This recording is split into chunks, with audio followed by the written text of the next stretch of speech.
Okay, we'll start. Okay. Hello, everyone. If you remember, in the last lecture, we saw the architecture of GSM. That architecture we have conducted in two parts. First part where we have seen RSS. Then in second part we have seen NSS and OSS. Okay, that is what about the architecture what we have seen. Okay, so we saw the entire system. In that particular system, if you remember, we have seen one connection which was wireless over there. Okay, that connection is between mobile station and base transceiver station. If you remember, that circle was drawn of BSS, and within that, communication between mobile station and BTS, that is shown with the wireless. Okay, so that is the only connection which is wireless. Apart from it, every other connection has a wired connection in that particular diagram, if you remember. So we are going to see that connection details or standardization done by the GSM for that particular wireless connection which was there in today's lecture basically. So that particular connection is known as radio interface of GSM. Okay, so we are going to see. So the slide that you can able to see on your screen, it is about that only, that is radio interface of GSM. So basically radio interface is a standardization of wireless connection between your mobile station and base transceiver station. Okay, so it is named as interface. If you remember, it is named as interface. It is named as interface. Just a second.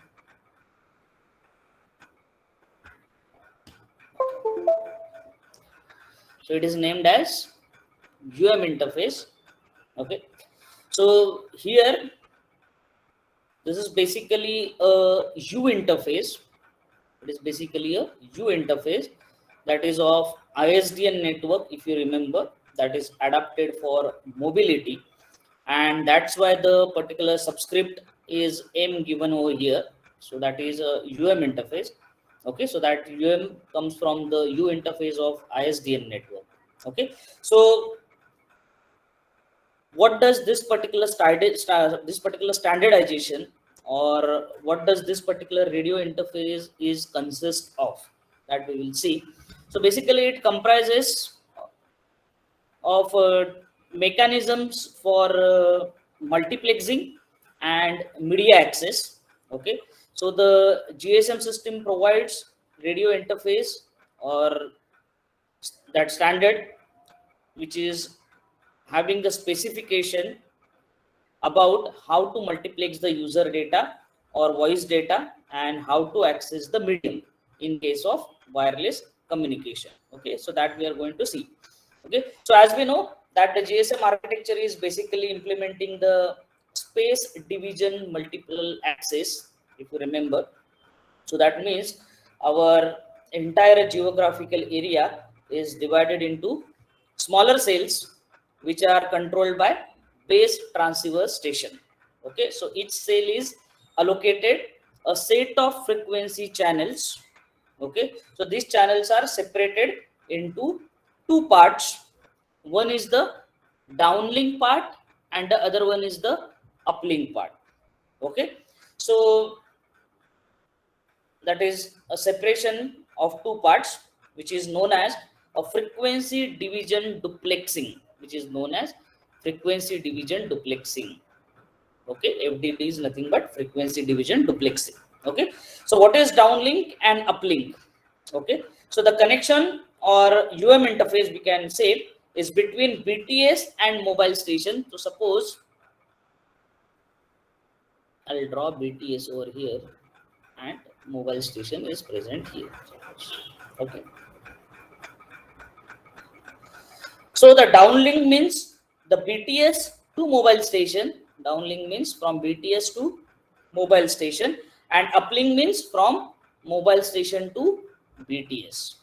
Okay, so whatever frequency channel that is available, it will be divided into a downlink channel and uplink channel.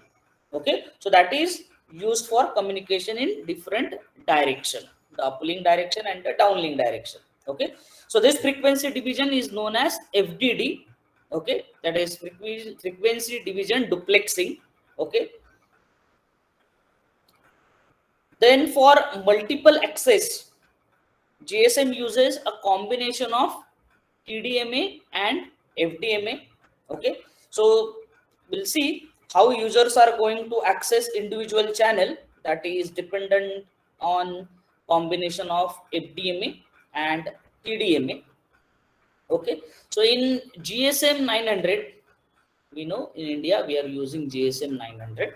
So in GSM 900 megahertz spectrum, whenever I say GSM 900, that is a 900, sorry, that is a 900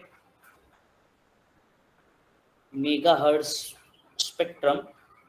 Okay, so in this 900 megahertz spectrum, which is followed in India, there are total 248 channels. There are total 248 channels.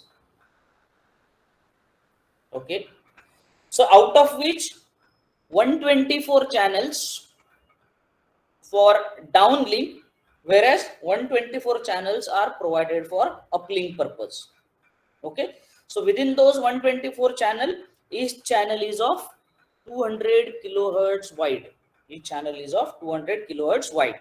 So if you multiply this 124 into 200, okay, so we'll get the total channel width that we will see later on. Okay, so FDMA is implemented by dividing the channel into downlink channel of 124 sub channels and 124 uplink channels. Okay, so similarly we can divide the uplink channels also. Okay, so countries which are following GSM 1800 standard, that is Europe, okay, that uses total 374 channels. Okay, so that basically GSM 1800 standard means it implements the 1800 megahertz band for this. Okay, means this particular 1800 megahertz spectrum, for that there are total 374 channels are available, means 374 channels for downlink purpose and 374 channels for uplink purpose. But now our study is about GSM 900 standard. So in this particular, out of 124 channels which are available in particular direction, okay, the first and last, okay, the first channel number 1 and last 124 are not used for transmission in GSM 900. Okay, means what? Means they are kept reserved due to some technical reasons.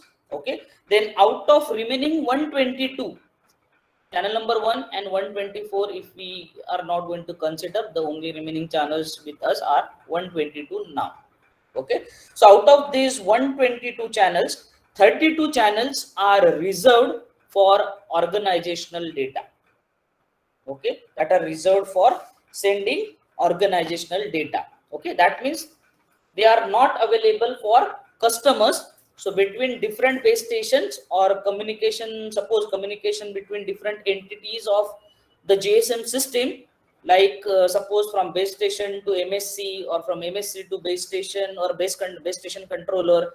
Okay, that will be required certain channels, and these 32 channels are reserved for that particular purpose. Okay, so out of 122, again 32 channels are gone. Okay, so that means now users are available to access 90 channels out of 124 channels. Only 90 channels are available out of 124 channels. So each base station or BTS manages a single channel for organization data, and up to 10 channels, here you can see up to 10 channels for user data. So out of all 122 channels, each base station reserves one for organizational data, okay, and up to maximum 10 for customers. Okay, so you can calculate that how many cells or how many base stations are possible within the one base station controller, that is within one BSC, that can be calculated. Okay, so this is what the overall scheme. Okay, now let's see how this particular FDMA technique is actually implemented. Okay, that we will see. Okay, or now we have seen that FDMA basically channels. Now we will see the further part of it. So you can see here that different channels, that is downlink and uplink, in this particular diagram. For that, you need to understand this particular diagram. This particular is the frequency axis. Okay, okay, so this is the frequency axis, and that means on this particular axis everything is about frequency. So it is divided into two parts. Here if you see, if I divided this whole frequency axis into two parts, okay, the upper one is the downlink channel. Here you can see the upper one is the downlink channel, and the lower one is the uplink channel. Okay, the overall frequency axis is divided into two parts. One is for downlink and one is for uplink. Okay, so the downlink channel has a frequency from, here you can see the downlink channel has a frequency from 935 megahertz to 960 megahertz. Okay, this is in GSM 900 band I am talking. Okay, so total 935 to 960. So if you calculate to that 25 megahertz, 935, 945, 955, 960, if you compute that, that will be a 25 megahertz. So this 25 megahertz is divided into total 124 number of channels. Okay, each is carrying 200 kilohertz. Okay, each being 200 kilohertz wide. Okay, so if you calculate 124 into 200 kilohertz, you will get somewhere around, if you calculate,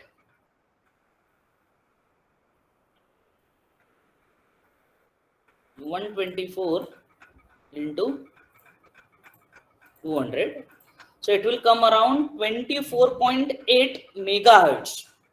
24.8 megahertz. Okay, so out of 25 megahertz, 24.8 megahertz are channels, and here if you see out of 25, only 24.8 megahertz are used for channels. So remaining 200 kilohertz is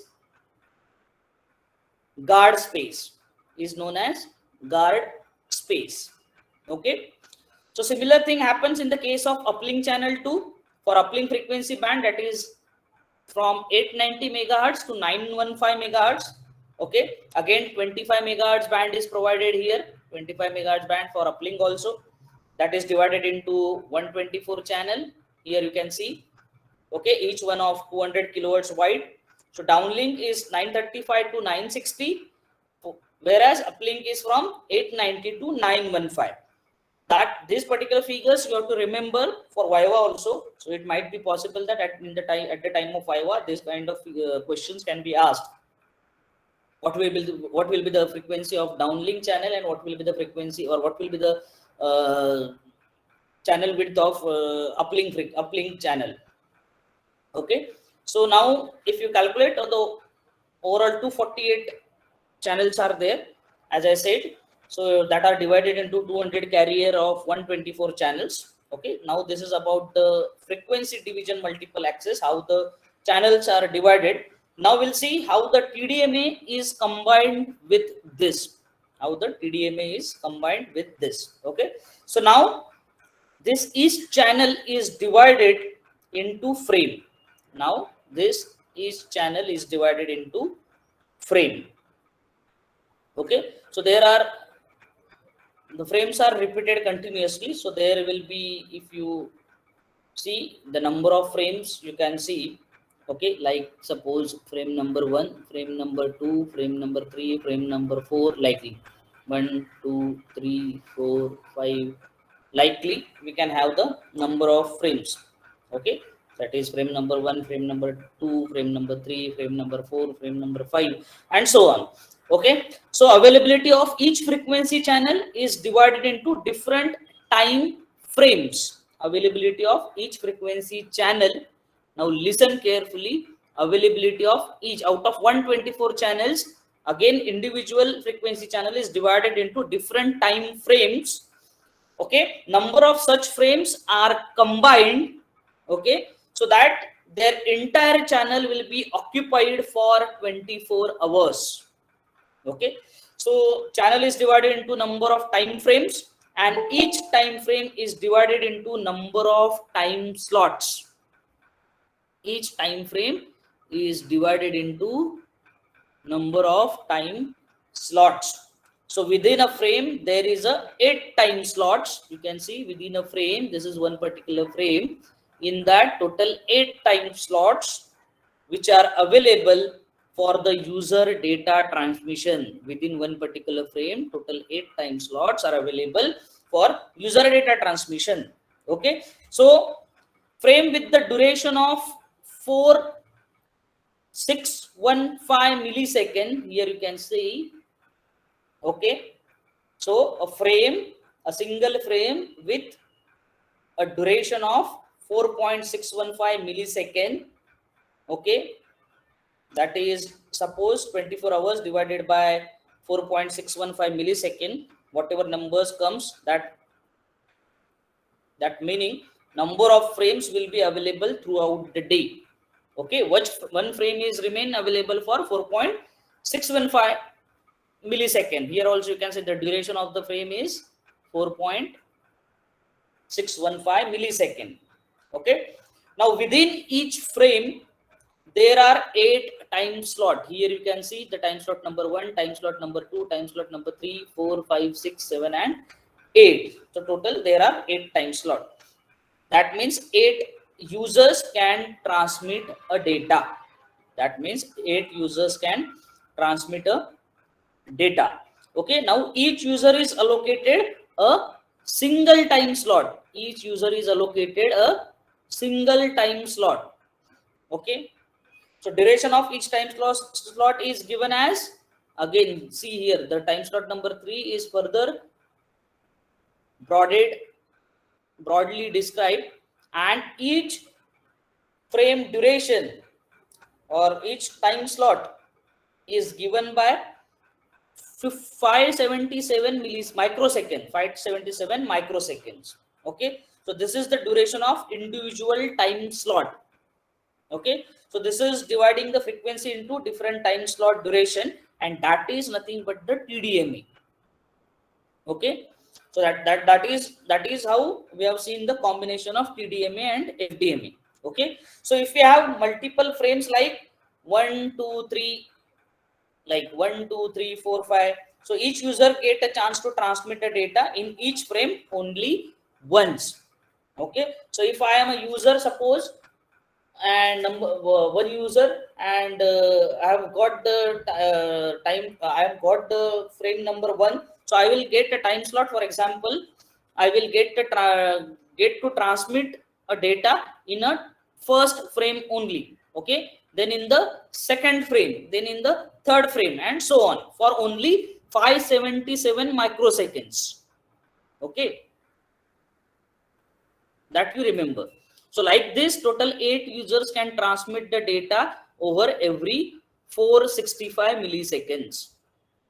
one individual user gets 577 microseconds. 8 users will get total 4.615 millisecond. That means one individual frame will get time of 4.615 millisecond. So 8 users can transmit the data after every 465 milliseconds. Okay, so I hope this particular concept of TDMA and FDMA is quite clear now. Still, if you have any doubts, so you just refer again the particular lecture and you will come to know that this is bit easy. Only some figures you need to keep in mind certain numbers, so that you will get understand the particular thing. So we'll see the how particular each channel is accessible in different time duration. Okay, so that is TDMA that we have seen. So we'll see the more details of it. Okay, so for that, as I said, the data is transmitted into small portions, and these portions are called as burst. These portions are called as burst. Okay, so there are different formats of burst in the previous diagram.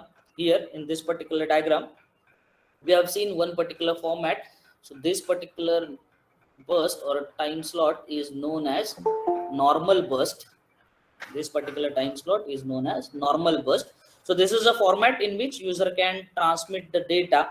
Okay, we will see the details of this format also. So this is called as a normal burst, or we can say it is a burst. So there are other bursts as well. Okay, along with this format, so we will see their names in the upcoming slides. Okay, so as you can see in the burst, how much duration is available for actual transmission of data and how much duration is used for control information. How much duration is available for actual transmission of data and how much duration is available for control information or control transmission of control information. Okay, so again we'll see this particular diagram. Okay, so out of suppose 577 microsecond, okay, you can see in this particular diagram, out of total 577 microsecond, okay, only 546.5 microsecond, only 546.5 microsecond data is transmitted. Keep in mind that out of 577 microsecond, only 546.5 microsecond data is transmitted, because there is a guard space here. You can see the guard space available here.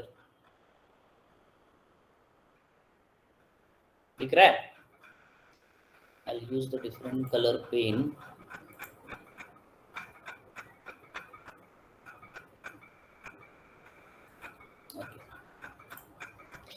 Okay, so this is the guard space available here.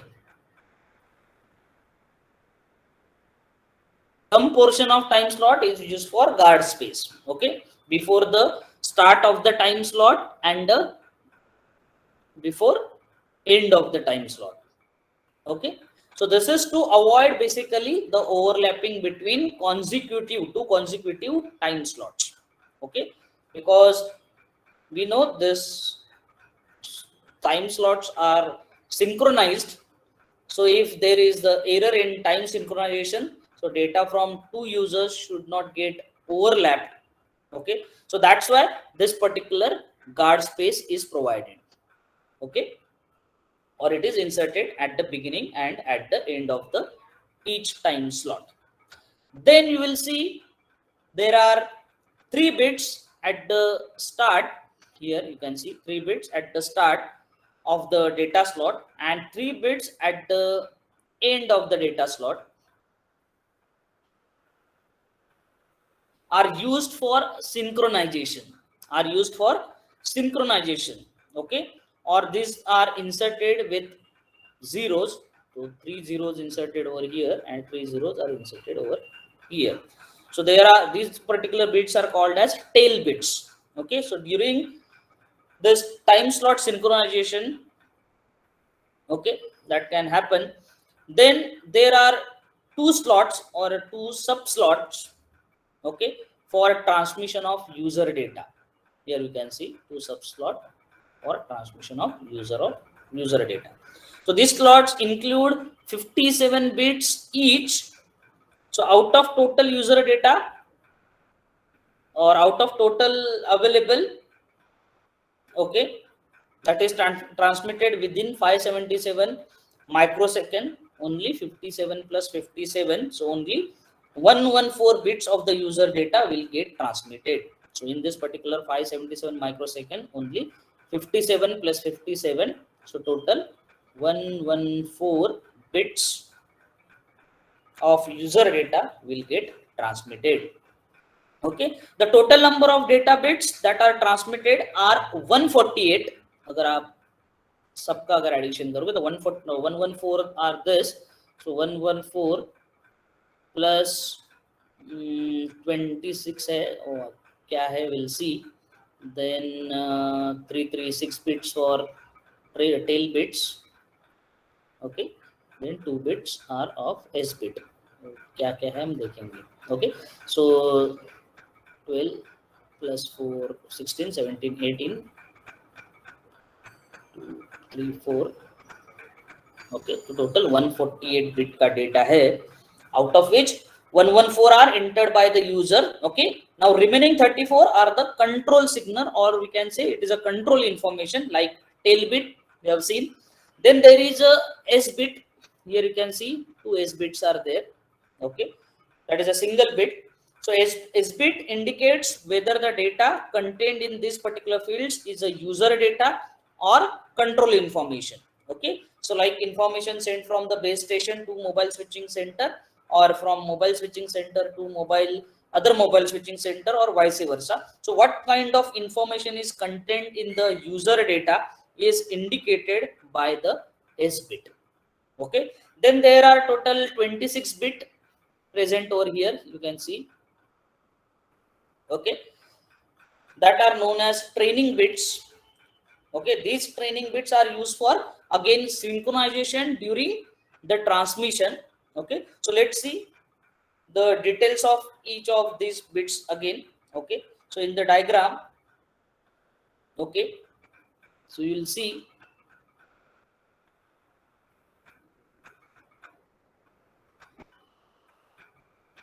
the burst, total burst is of 546.5 microsecond. Here you can see the burst is of actual, which is used after providing some space to guard space, that is of 546.5 microsecond.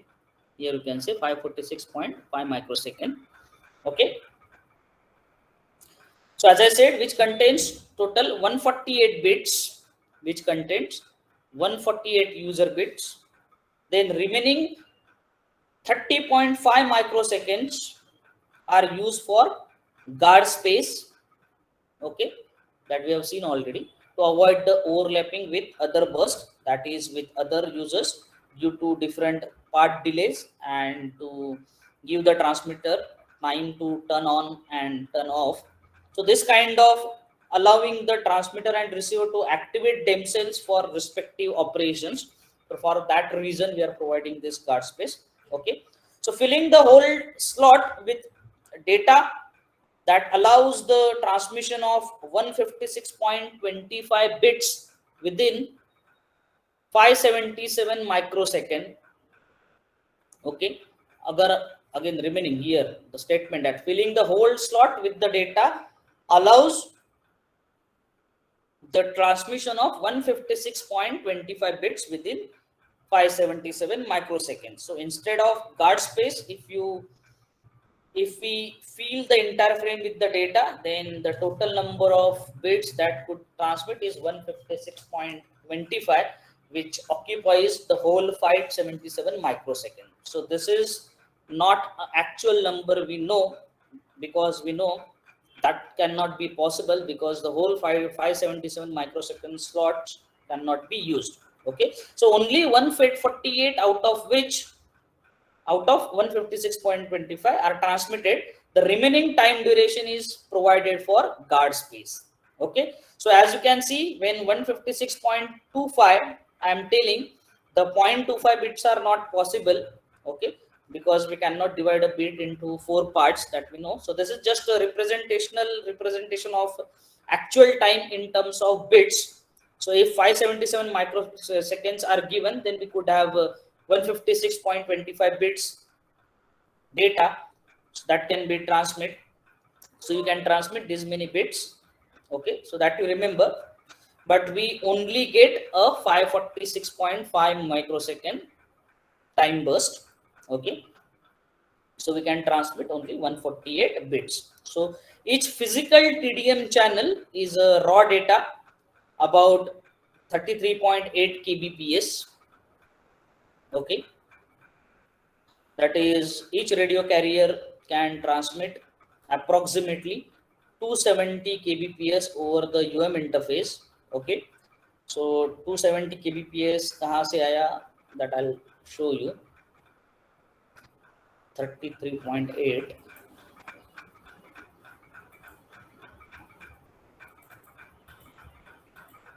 multiply by 8 time slots, so total 270 यहाँ से आया kbps per second, okay. So user data rate is only 33.8 kilobits per second, okay. So that is the first version of GSM.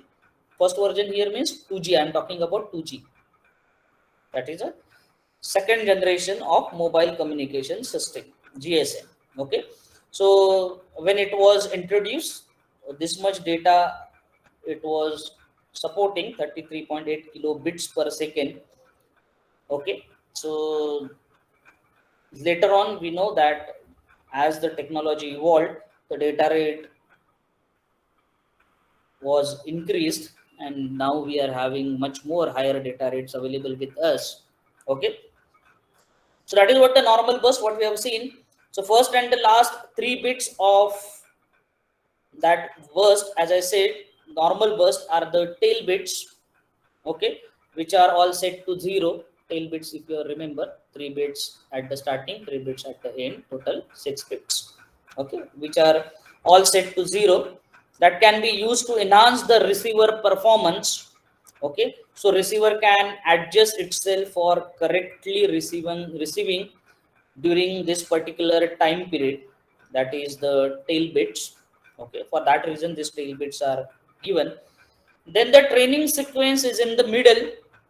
So that we have seen already in the diagram. What is training sequence? That is this 26 bits I'm talking about, okay.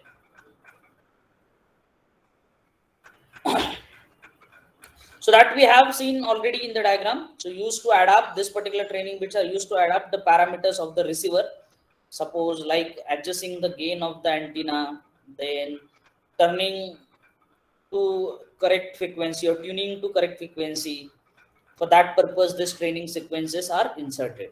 Okay. So during that particular time period, receiver can adapt to a proper reception, or it can adjust for the proper reception.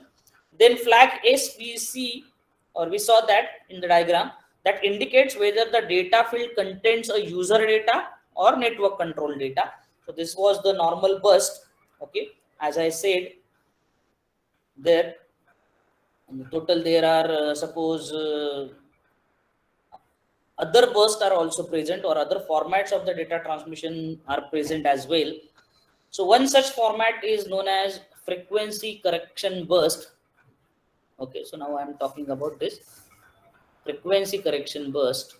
Okay, this particular frequency correction burst is used for allowing mobile station to correct the local oscillator frequency and avoid interference with neighboring channels. This frequency correction is used for tuning the local oscillator frequency and avoiding the interference of neighboring channels. Okay, so as we know, each channel has a dedicated frequency, so mobile station should tune to that particular frequency only. So to which frequency a mobile station or mobile user should tune, so that is indicated by the frequency correction burst. Okay, So how user will know which frequency is used for communication? So that is indicated by frequency correction burst. Okay, so this is a downlink burst, because we know the BTS will decide which frequency channel is will be allotted. So this is a downlink burst which is sent from the base station to the mobile station. Okay, so similar to that, there is one more burst which is known as synchronization burst. Here you can see. Okay, with an extended training sequence. Okay, so rather than only 26 bits, so more number of bits are given if the receiver requires more time to synchronize with the base station. So this particular synchronization burst is used. So this is also a downlink burst. Okay, that means it is sent from the base station to mobile station. Then there is a third type. Actually, it is a fourth type, that is a access burst. Here you can see the access burst. Why this is the fourth type? Because first we have seen a normal burst, then second is frequency correction, third is synchronization burst, then fourth is access burst. Okay, so it is used for initial connection setup between mobile station and a base station. So that means when you initiate a call, first thing that you will transmit access burst. So it will indicate base station that user or we want to access the particular frequency, access the frequency channel, and that is indicated by this access burst. Okay, which is sent by mobile station to base station. That means it is an uplink burst. Okay, so after that it will send a frequency correction synchronization. Okay, once suppose if I want to if I'm trying to get one particular frequency channel, then my mobile station will be transmitting an access burst to the base station. So once base station will going to receive that, base station will provide me the frequency correction burst, so that my mobile station will correct with the local oscillator and it will tune to that particular frequency. Okay, so this is how the communication take place. Okay, so this is the uplink burst. Access burst is sent by the user to the base station. Okay, and finally there is a last burst which is known as a dummy burst. Okay, which is used if no data is available for a particular slot. So in the frame, suppose there are 8 slot. If certain user has nothing to transmit and if the particular slot is remaining empty, then the dummy burst is inserted in between that particular slot. Okay, so there are total 1, 2, 3, 4, 5 slots we have seen, 5 bursts we have seen. Okay, now we'll see the frame hierarchy. Okay, so now let us see how the frames are combined. Okay, to provide the total system or GSM frame hierarchy. Okay, so as we have seen previously, a burst, that is different types of burst, is inserted in a time slot. So here you can see clearly the burst is nothing but the inserted in a time slot. So here you can see the remaining part, it might be the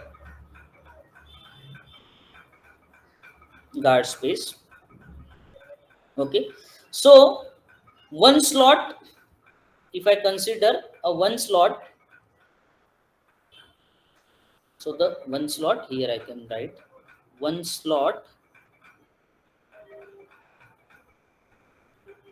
is equal to a burst plus a guard space. Okay, so one time slot is nothing but the egg burst plus guard space. Okay, so suppose similarly, if I collect total 8 slots, if I collect a total 8 slots, 8 time slot I am talking about, 8 slots.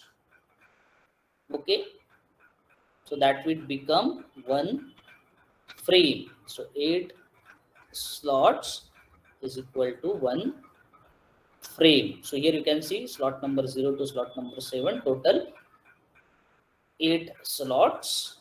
So that will become one frame.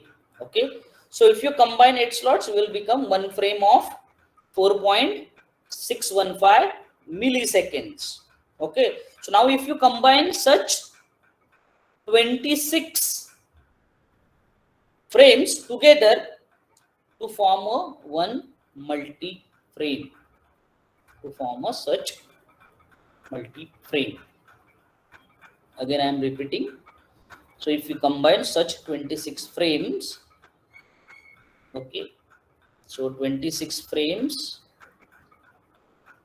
is equal to one multi-frame. So one multi-frame equal to 26 such frames. One frame is what? 8 time slot. So likely, if I have 26 frames, then it will become one multi-frame. So the duration of the one multi-frame is 120 milliseconds. Okay.